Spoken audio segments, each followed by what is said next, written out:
The adjective relative clause. An adjective clause does the work of an adjective. It qualifies a noun or pronoun before it. तो एक adjective clause क्या करता है, same work करता है जो एक एडजेक्टिव करता है, और ये क्वालिफाई करता है नोन को या प्रोनाउन को जो इसके पहले लगा होता है. जैसे एन एडजेक्टिव क्लॉज में qualify the subject of the principal clause.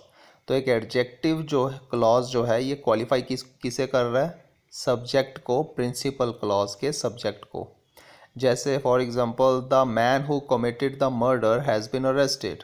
तो यहाँ पे जो सब्जेक्ट है मैन, इसे क्वालिफाई कर रहा है कौन, कमिटेड. तो एडजेक्टिव क्लॉज जो है ये किसे यहाँ पे क्वालिफाई कर रहा है, सब्जेक्ट को, प्रिंसिपल क्लॉज के सब्जेक्ट को.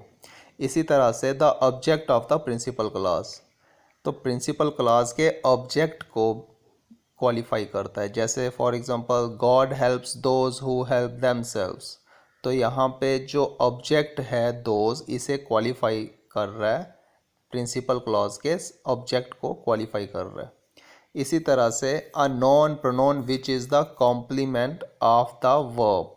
तो किसी नॉन या प्रोनाउन को जो कि कॉम्प्लीमेंट होगा वर्ब को. कॉम्प्लीमेंट मीन्स उसको इम्प्रूव करना, मीन्स वर्ब को जो इम्प्रूव कर रहा है वो उसे बोलते हैं कॉम्प्लीमेंट. तो किसी नॉन या प्रोनाउन को, जैसे for example he is the man who is very popular. तो यहाँ पे नॉन क्या है, यहाँ पे द मैन. तो उसे यहाँ पे क्या कर रहा है वो, क्या कर रहा है, क्वालिफाई कर रहा है एडजेक्टिव क्लॉज में. जैसे लिखा है हु इज़ वेरी पॉपुलर. तो वेरी जो है वो किसके लिए है, नॉन के लिए, द मैन के लिए. तो इसी तरह से following connectives are generally use to introduce an adjective clause. तो ये कनेक्टिव्स जो है हम यूज़ कर सकते हैं एडजेक्टिव क्लॉज को इंट्रोड्यूस करने के लिए. अब ये कौन कौन से कनेक्टिव हैं. अ रिलेटिव प्रोनाउन. सबसे पहले रिलेटिव प्रोनाउन. रिलेटिव प्रोनाउन में आते हैं हु, हुम, हुज, विच, दैट. तो ये रिलेटिव प्रोनाउन हम यूज़ कर सकते हैं. ये कनेक्टिव्स इंट्रोड्यूस एडजेक्टिव क्लॉज को इंट्रोड्यूस करने के लिए हम यूज़ करते हैं. जैसे for example he is the boy who stole my book. तो यहाँ पे हु का यूज़ हुआ. उसी तरह से I have finished the book which you gave me और दैट यू गेव मी. तो यहाँ पे विच या दैट का हम यूज़ कर सकते हैं. इसी तरह से the boy whom you want to see is not present today. तो यहाँ पे हमने whom का यूज़ किया. तो एडजेक्टिव क्लॉज को इंट्रोड्यूस करने के लिए हम इन कनेक्टिव्स का यूज़ कर सकते हैं. और ये कनेक्टिव्स कौन से हैं, फर्स्ट है रिलेटिव प्रोनाउन. ये सभी रिलेटिव प्रोनाउन से इनको हम यूज़ कर सकते हैं. who, whom, whose are used for persons. ये who, whom और whose जो है ये पर्सन्स के लिए यूज़ करते हैं. एंड विच फॉर थिंग्स, और विच जो है वो थिंग्स के लिए. That can be used both for persons and things. और दैट जो है ये पर्सन्स के लिए भी और थिंग्स के लिए भी यूज़ किया जा सकता है. A relative adverb where, when, why. और उसके बाद हम रिलेटिव एडवर्ब को भी यूज़ कर सकते हैं as a connective to introduce an adjective clause. जैसे for example I don't know the place where he was born. तो यहाँ पे हमने वेयर का यूज़ किया रिलेटिव एडवर्ब का. उसी तरह से the time when you could move freely has now past. तो यहाँ पे हमने व्हेन का यूज़ किया. इसी तरह से आई don't know the reason why he was absent. तो यहाँ पे हम वाई का यूज़ कर रहे हैं. तो ये रिलेटिव एडवर्ब्स हम यूज़ कर सकते हैं इंट्रोड्यूस करने के लिए किसी एडजेक्टिव क्लॉज को. Search adjective clauses qualify place, time and reason. और ये जो एडजेक्टिव क्लॉजेज हैं ये क्वालिफाई करते हैं प्लेस को, टाइम को, रीज़न को. जैसे फॉर एग्जांपल यहाँ पे फर्स्ट सेंटेंस में I don't know the place where he was born. तो यहाँ पे ये प्लेस को क्या कर रहा है, क्वालिफाई कर रहा है. तो इसी तरह से the time when you could move freely has now past. तो यहाँ पे टाइम को क्वालिफाई कर रहा है. और थर्ड सेंटेंस में I don't know the reason why he was absent. तो यहाँ पे ये रीज़न को क्वालिफाई कर रहा है एडजेक्टिव क्लॉज. तो इसी तरह से omission of the relative pronouns. अब रिलेटिव प्रोनाउंस का ओमिशन कब होता है, कब इसे हम हटा सकते हैं. A relative pronoun in the objective case is sometimes omitted. तो objective cases जितने भी होते हैं वहाँ पे हम relative pronoun को क्या करते हैं, sometimes omit कर देते हैं, इनको नहीं लिखते. Sometimes हम relative pronoun को objective cases में नहीं लिखते. जैसे for example, it is the book you gave me. तो यहाँ पे which को है आप omit भी कर सकते हो. He is the man, all respect. तो यहाँ पे जो whom है, whom relative pronoun अगर आपने नहीं लगाया तो इसको omit भी कर सकते हैं. उसी तरह से the mobile phone I wanted to buy was very expensive. तो यहाँ पे that जो है relative pronoun, इसको भी sometimes हम omit कर देते हैं. A note on relative pronoun. अब relative pronoun पे ये बड़ा important note है. This is the house that Ravi built or which Ravi built. उसी तरह से he is the boy who stole my book. The man whose leg is in plaster is my uncle. अब देखते हैं in the above sentences the underlined word are relative pronouns. अब जैसे ये जो word हैं ये तो relative pronoun ही है, that, which, who, whose. All of them perform the following two functions. और ये two functions जो हैं इनको perform कर रहे हैं. कौन कौन से? They refer to some known. पहले तो ये किसी known को refer कर रहे हैं. And also join the two parts of the sentences. और ये जो two part हैं sentences के, इनको join कर रहे हैं. जैसे हम देख सकते हैं अगर हम first sentence को break करके लिखें तो कैसे लिखेंगे टू सेंटेंसेस में. This is the house full stop Ravi built it. तो ये हो गए टू सेंटेंसेस. लेकिन जब हमने रिलेटिव प्रोनाउन लगाया दैट या विच का यूज़ किया तो हमने इन्हें एक सेंटेंस बना दिया. ही इज़ द बॉय, ये हो गया एक sentence. He stole my book, तो ये हो गया सेकेंड सेंटेंस. और जब हमने हु लगाया तो one sentence. The man is my uncle, ये हो गया one sentence. His leg is in plaster. तो जब हमने हुज यहाँ से ओमिट किया तो ये टू सेंटेंसेस हो गए. और हुज को लगाने के बाद one sentence. Adjective clauses are also called relative clauses because they make use of relative pronouns and relate to a noun or pronoun. तो एडजेक्टिव क्लॉजेज को हम रिलेटिव क्लॉज भी कहते हैं क्योंकि ये क्या करते हैं, ये रिलेटिव प्रोनाउन को यूज़ करते हैं जो कि रिलेट करता है नाउन को या प्रोनाउन को. जैसे for example relative clauses are of two kinds. ये टू काइंड्स दो तरह के होते हैं. डिफाइनिंग रिलेटिव क्लॉज, एक हो गया defining relative clause and second is non defining relative clause. A defining relative clause describes the preceding noun in such a way as to distinguish it from other nouns of the same class. तो defining relative clause क्या करता है, describe करता है known को जो उससे पहले यूज़ हुआ होता है इस तरह से कि उसको ये डिस्टिंग्विश करता है दूसरे नोन से, सेम क्लास के दूसरे नोन से उसे डिस्टिंग्विश करता है.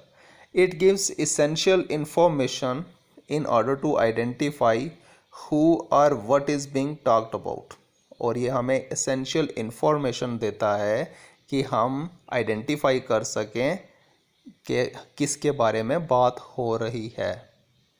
जैसे for example a conductor is a person who collects fares on the bus. जैसे कि इस सेंटेंस में आप देख सकते हो if we omit the underlined words, ये जो अंडरलाइंड वर्ड्स हैं who collects fares on a bus, अगर हम इसको ओमिट कर दें, यहाँ से हटा दें, we simply learn that a conductor is a person. तो हमें क्या पता चलेगा एक कंडक्टर क्या है, एक पर्सन है. तो such a statement is incomplete or absurd. तो ये स्टेटमेंट इनकम्प्लीट रहेगी या फिर मीनिंगलेस. तो इसी तरह से the word noun to which the relative clause relates is called the antecedent. तो ये जो वर्ड होता है जो नोन है जिससे रिलेटिव क्लॉज रिलेट करता है इसको हम क्या बोलते हैं, antecedent. In the above sentence person is an antecedent. तो ये जो ऊपर वाला सेंटेंस था a conductor is a person, तो इसमें जो पर्सन है वो क्या है, एक एंटीसीडेंट है क्योंकि जो रिलेटिव क्लॉज है वो किससे रिलेट कर रहा है, इस नॉन वर्ड से, पर्सन से। In the above sentence person is an antecedent of the underline relative clause. तो रिलेटिव क्लॉज का जो एंटीसीडेंट है वो क्या हो गया, person. The relative clauses are not separated from the antecedent by commas in writing. और जो रिलेटिव क्लॉजेज होते हैं वो एंटीसीडेंट से जो होते हैं वो सेपरेट, आप पंक्चुएशन लगा के उसको सेपरेट नहीं कर सकते हो। वहाँ पे आप क्या करोगे, वहाँ पे आप इन वर्ड्स का यूज़ करोगे, हु, ये कनेक्टिव वर्ड्स का। The relative pronoun that is used only in defining clauses. और ये जो रिलेटिव प्रोनाउन है दैट, इसको हम यूज़ करेंगे सिर्फ डिफाइनिंग क्लॉजेस में। It can refer to persons और थिंग्स बोथ। और दैट जो है वो पर्सनस और थिंग्स हम दोनों के लिए यूज़ कर सकते हैं, दोनों को रेफ़र करने के लिए यूज़ होता है। होएवर हु फॉर पर्सनस, लेकिन जो हु जो हम यूज़ करते हैं वो सिर्फ पर्सनस के लिए। एंड विच फॉर थिंग्स में बी यूज्ड इंस्टेड, और विच जो है वो हम थिंग्स के लिए यूज़ कर सकते हैं। A non-defining relative clause is used to qualify a noun that is already definite। और एक non-defining relative clause जो है ये यूज़ होता है noun को qualify करने के लिए जो कि definite हो। Hence, it does not define the noun but gives additional information about it। तो ये खाली नोन को डिफाइन नहीं करता लेकिन उसके बारे में एडिशनल इंफॉर्मेशन भी हमें देता है। If the clause is removed, अगर क्लॉज को हम रिमूव कर दें, you can still identify who और what is being talked about. तो हमें तब भी पता चल सकता है कि हम आइडेंटिफाई कर सकते हैं कि किसके बारे में बात हो रही है। The relative clause is separated from the known by कामास। और जो रिलेटिव क्लॉज है वो इसमें हम सेपरेट कर सकते हैं कामा लगा के। जैसे for example, my grandfather who is 90 years old believes that the earth is flat. तो यहाँ पे देखो कामा लगा के हमने क्या किया है, सेपरेट किया है इस सेंटेंस में। माय ग्रैंडफादर, इसके बाद कामा, हु इज़ 90 years ओल्ड, यहाँ पे भी कामा, उसके बाद believes that the earth is flat. तो यहाँ पे हमने कॉमे का यूज़ किया है। द ओमिशन और insertion of commas represent a difference in meaning between the two otherwise identical sentences.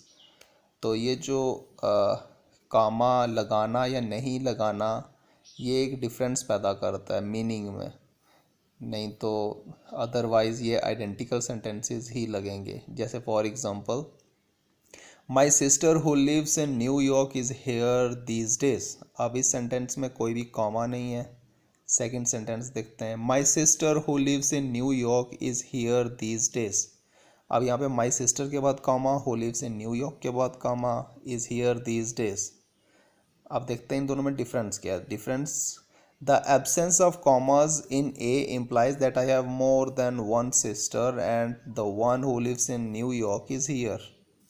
तो फर्स्ट सेंटेंस में कोई भी कॉमा हमने यूज़ नहीं किया, तो इसका क्या मीनिंग हो गया कि मेरी बहुत सारी सिस्टर्स हैं और जो एक न्यूयॉर्क में रहती है वो इन दिनों यहाँ पे है।